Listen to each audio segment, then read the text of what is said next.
ప్రణీత్ రావు phone tapping విషయానికి వద్దాం. Phone tapping case విషయంలో ప్రస్తుతం మరో కీలక అరెస్టు చోటు చేసుకుంది. ఈ కేసులో భూపాలపల్లి అదనపు ఎస్పీ భుజంగరావుకు సంబంధం ఉన్నట్లుగా గుర్తించారు అధికారులు. దీంతో భుజంగరావుని విచారించారు.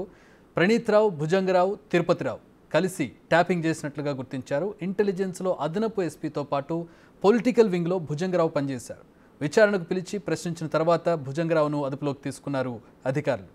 సో ప్రణీత్ రావు ఫోన్ ట్యాపింగ్ కేసుకు సంబంధించి మరొక కీలక అరెస్ట్గా తెలుస్తోంది. రైట్, దీంట్లో మరింత మంది బయటకు వచ్చే అవకాశం కనపడుతుంది. మరింత మంది పేర్లు బయటకు వచ్చే అవకాశం కనపడుతుంది. ప్రణీత్ రావును అరెస్ట్ చేసిన రోజు నుంచి కూడా ఇన్వెస్టిగేషన్ చేస్తున్నారు. అతన్ని ప్రశ్నిస్తూ ఉన్నారు.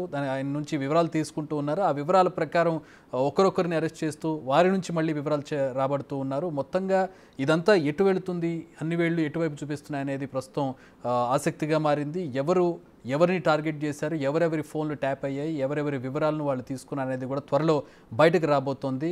రైట్, మా ప్రతినిధి రాణా లైవ్లో జాయిన్ అవుతూ ఉన్నారు. ప్రణీత్ రావు ఫోన్ ట్యాపింగ్ కేసుకు సంబంధించి రాణా, మరొక కీలక అరెస్ట్ చోటు చేసుకున్నట్టుగా తెలుస్తోంది. ఏంటి వివరాలు ఏంటి, ఇప్పటివరకు కేసుకు సంబంధించిన అప్డేట్స్ ఏంటి సోఫార్?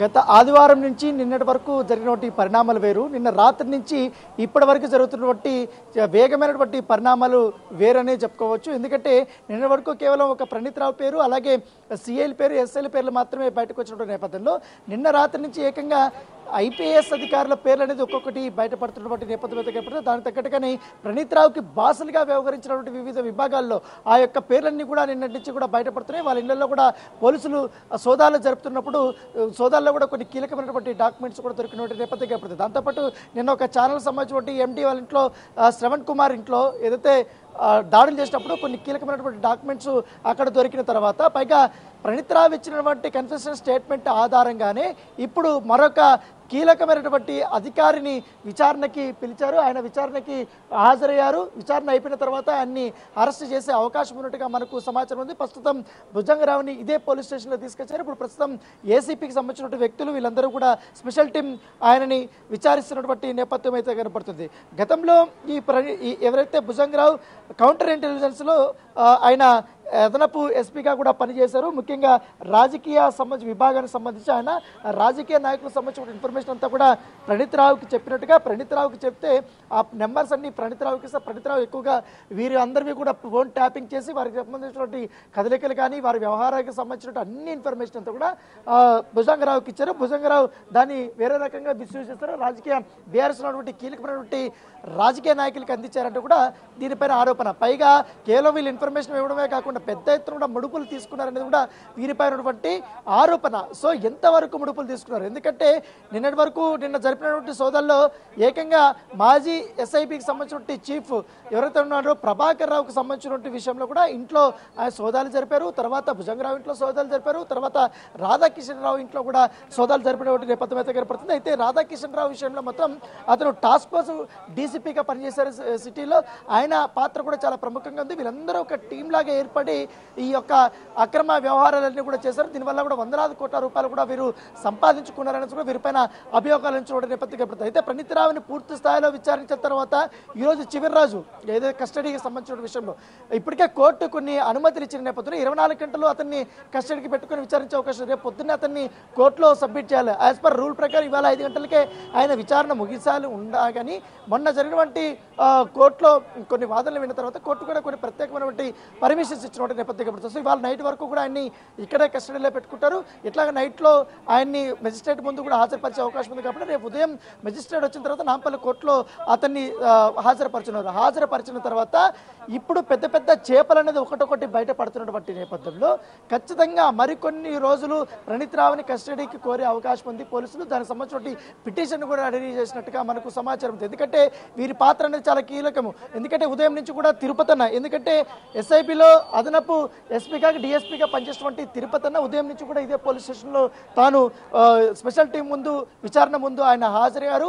ఆయన్ని దాదాపు 8 గంటల నుంచి కూడా అనేక కోణాల్లో కూడా ఆయన ప్రశ్నల వర్షం కురిపిస్తున్నారు. ఆయన నుంచి కూడా కీలక సమాచారం సేకరిస్తున్నారు. ప్రణీత్ రావు ఇచ్చినటువంటి కన్ఫెషన్ స్టేట్మెంట్ ప్రకారం దాంతోపాటు కొంతమంది సిఐలు కానీ ప్రణీత్ రావు టీంలో పనిచేసినటువంటి ఎవరైతే ఎస్ఐలు కానిస్టేబుల్ ఉన్నారో వాళ్ళందరినీ కూడా ఇప్పటికే పిలిపించి మాట్లాడారు కాబట్టి వారి నుంచి కూడా స్టేట్మెంట్ రికార్డ్ చేశారు. కాబట్టి వారిచ్చిన ఇచ్చినటువంటి ఇన్ఫర్మేషన్ బేస్ చేసుకుని తిరుపతిని కూడా క్వశ్చన్ చేస్తున్నారు.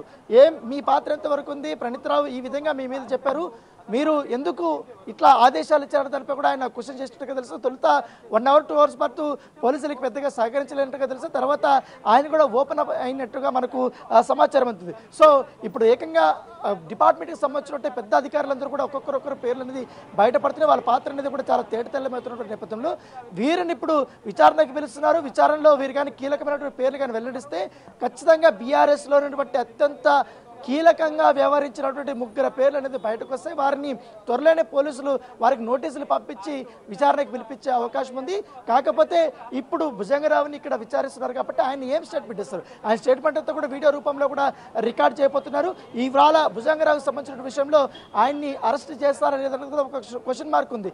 ఒకవేళ ప్రణీత్ రావుని కోర్టులో మెజిస్ట్రేట్ ముందు హాజరుపరిచే లోపల ఈయన కూడా అరెస్ట్ చేసి మెజిస్ట్రేట్ ముందు హాజరుపరిచే అవకాశాలు ఎక్కువగా ఉన్నాయి. రేపటి నుంచి చాలా కీలకమైనటువంటి పరిణామాలు చోటు చేసుకోబోతున్నట్టుగా మనకు సమాచారం అవుతుంది. ఎందుకంటే ఇప్పటికే ఈ డిపార్ట్మెంట్లో పనిచేసినటువంటి కీలకంగా పనిచేసినటువంటి అధికారులందరి పాత్ర కూడా వారికి సంబంధించినటువంటి ప్రాథమిక ఎవిడెన్స్ కూడా స్పెషల్ టీం ఇప్పుడే కలెక్ట్ చేసినటువంటి నేపథ్యంలో ఖచ్చితంగా బీఆర్ఎస్ సంబంధించినటువంటి కీలక నేతలకు ఈ ఉచ్చు బిగుసుకునింది. దాంతోపాటు ప్రణీత్ రావు ఎట్లా మాజీ వారి ఆ బాసులు ఎవరవుతున్నారో ఆ బాసులు ఆదేశాలంతరము నేను ఈ పనులన్నీ చేశానని కూడా ఆయన కూడా కన్ఫెషన్ స్టేట్మెంట్ ఇచ్చారు. కాబట్టి వారి మీద కూడా ఈ ఉచ్చు అనేది బిగుసుకోపోతుంది. ఇప్పటికే ప్రభాకర్ రావు ఎక్కడున్నాడో కూడా ఎవరికి తెలియదు. దాంతోపాటు ఆయన అమెరికాకు పాడిపోయారా, ఇండియాలోనే ఉన్నారనేది కూడా ఇప్పటికే దర్యాప్తు సంస్థలు ఆయనకు సంబంధించిన విషయంలో దర్యాప్తు చేస్తున్న నేపథ్యంగా పడుతుంది. గాలింపు చర్యలు కూడా చేపట్టిన నేపథ్యంగా పడుతుంది. సో రేపటి నుంచి చాలా కీలకమైనటువంటి పరిణామాలు జరిగే అవకాశాలు ఎక్కువగా ఉన్నాయి. Chakri, all right, thanks for the updates Rana. అది